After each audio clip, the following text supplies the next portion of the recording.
Hello, and before I begin, I would like to say thank you for spending the time to watch, and I would appreciate it if you could leave a like and subscribe.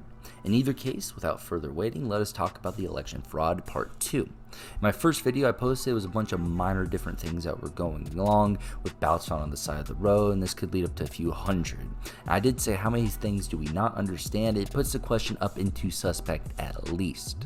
On top of that, I talked about a few of the Project Veritas videos that came through, and it really puts the election into question, which for the presidential election, this should not be the case.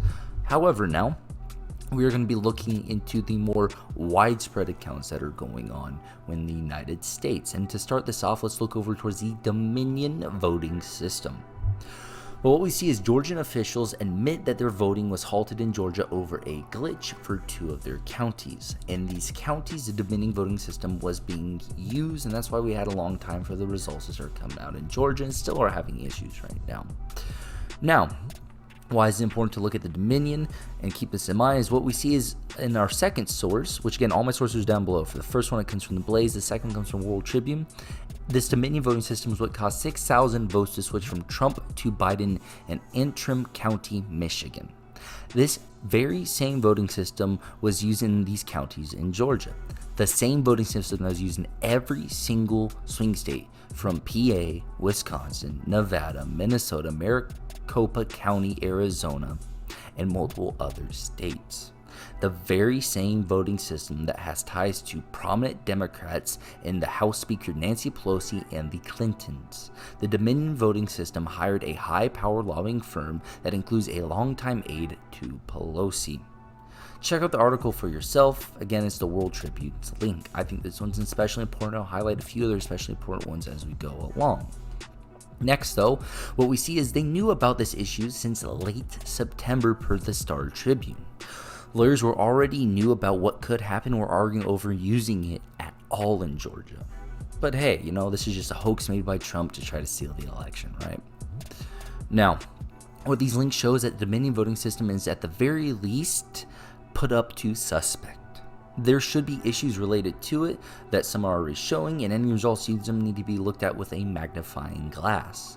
This is at least, but at worst, there is mass voter fraud with the machine, and the results of the election are not correct. Why I say this is because every swing state used this voting system, and in each state, tens of thousands of votes is the difference between determining the winner, especially in Arizona, Georgia, Wisconsin, North Carolina. All these places now put up into suspect. And in each state, again, like I said, it's a 10,000 vote difference. As we see in Michigan, 6,000 votes switched between Trump to Biden. That changed the state. That could easily change Georgia, Nevada, or any other state. So, again, that's enough margin to decide the winners in Georgia. However, let's pretend that this is just, nothing. Let's pretend we're like our news media. This is nothing. There's no voter fraud. Biden is the winner, right? Let's go over more oddities and evidence of voter fraud. Over at Project Veritas, we released quite a few bombshells. First, in Bucks County, PA, the Board of Elections Director Tom Freitag confirmed spoiled ballots illegally handled. Also, they have 2 different videos of different witnesses coming out in Pennsylvania that backdating was occurring. Again, though, maybe this means nothing, and let's ignore the backdating. But let's go over to Pennsylvania's own data site, which shows the county names, applicant's party, and date of birth. Also, if the ballots are sent out, when they were received, all that jazz. And which you will see over 10 pages of people over 100 years old, majority of them Democrat, ended up voting. But that's fine. Right? But just like we see over in, let's say, Michigan, the USPS workers that discussed how he was told to backdate votes, a lot of this is happening quite frequently, and it's really starting to add up suspect. We have a lot of people that should be dead voting, and then we have people being told to backdate ballots, which is incredibly illegal. But what do I know? And these could all just be entered in error, However, let's just say again, these are minor accounts, and there's no widespread effort after the election to change the results, and the results are all legitimate. Well, here's a few more incidences that raise concern. Per Matt Finn, a new election fraud lawsuit was filed in Detroit with an affidavit alleging backdating ballots with no matching signatures. Inside and down below, you're going to see Matt Finn's Twitter, and he has pictures of the court documents being shown. Also, there's another Twitter link which claims that 72% of the Detroit's absentee ballots counts were incorrect, or so says the County Board of Canvassers. All this is just adding up doubt. Again, though, don't forget the counts of 120-year-olds voting in Michigan, such as June Aiken, who voted via absentee ballot in Jackson County, Michigan. But all right. Given all that, Michigan's legislature holds a rare emergency session to investigate possible election irregularities. This helps solidify that something is indeed going on, or perhaps this is just a grand conspiracy. Why would the state legislators get involved? You can see the state legislators get involved over on bongino.com. The link's down below in the description. Like I said, all this has links down below. So, as we keep going forward, though, it's just gotta be one state, right? Or all these states are just having these issues, but it's not that big of a deal.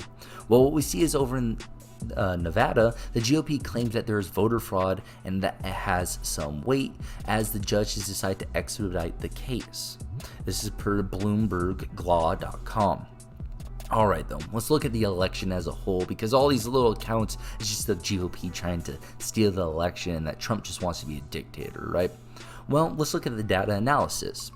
Over at 4chan QAnon, they posted this data analysis of votes showing a weird oddity. For example, in PA, the D to R ratio is fine when it inexplicably begins to increase as people are asleep. The same occurs in Georgia. Check it out for yourself. It's the archive link down below, and you can see the voting data analysis yourself. It's up to you, and you know what, if you don't think it's legitimate, go do it yourself, link it down below, and I'll admit I'm wrong. Now, in either case, there's another part of the data that needs to be looked at, which looks towards the Judicial Watch study. Here it shows that 353 U.S. counties in 29 states with voter registration rates exceeding 100%. All of this just adds up for a perplexing time, and I'm sure that everything's legitimate, right? The media keeps telling me that Biden won and that Trump should concede and that there's nothing to see here, let's sweep it underneath the rug. In either case, though, one thing's for certain. The longer that it takes for states to count the votes, the bigger swing it is towards Biden. Isn't that weird that all the key battleground states were waiting for votes to come in and swung from Trump to Biden, even in insurmountable numbers such as 800K? But whatever. I think it's incredibly suspicious, but it's suspicion until proven otherwise. We can't just assume that Biden stole the election.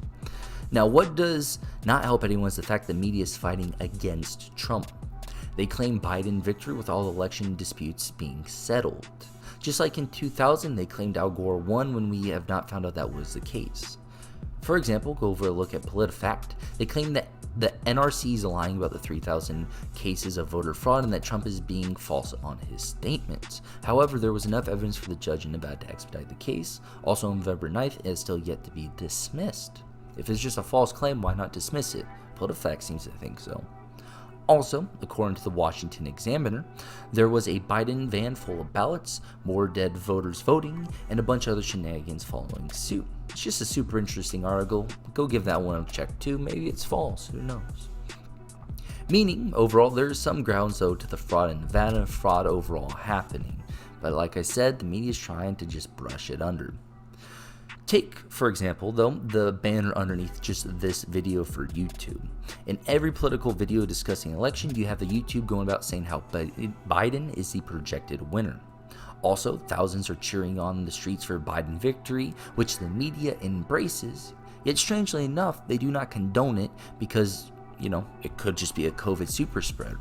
A little bit weird, just like how they didn't condone the riots for being COVID super spreaders. But when Trump holds a rally, man, Trump's trying to kill everybody, right? All this is to help instill that Biden wins. And by this, if Trump somehow comes up on top, they will pin him as an authoritarian who is trying to steal the election or stole the election.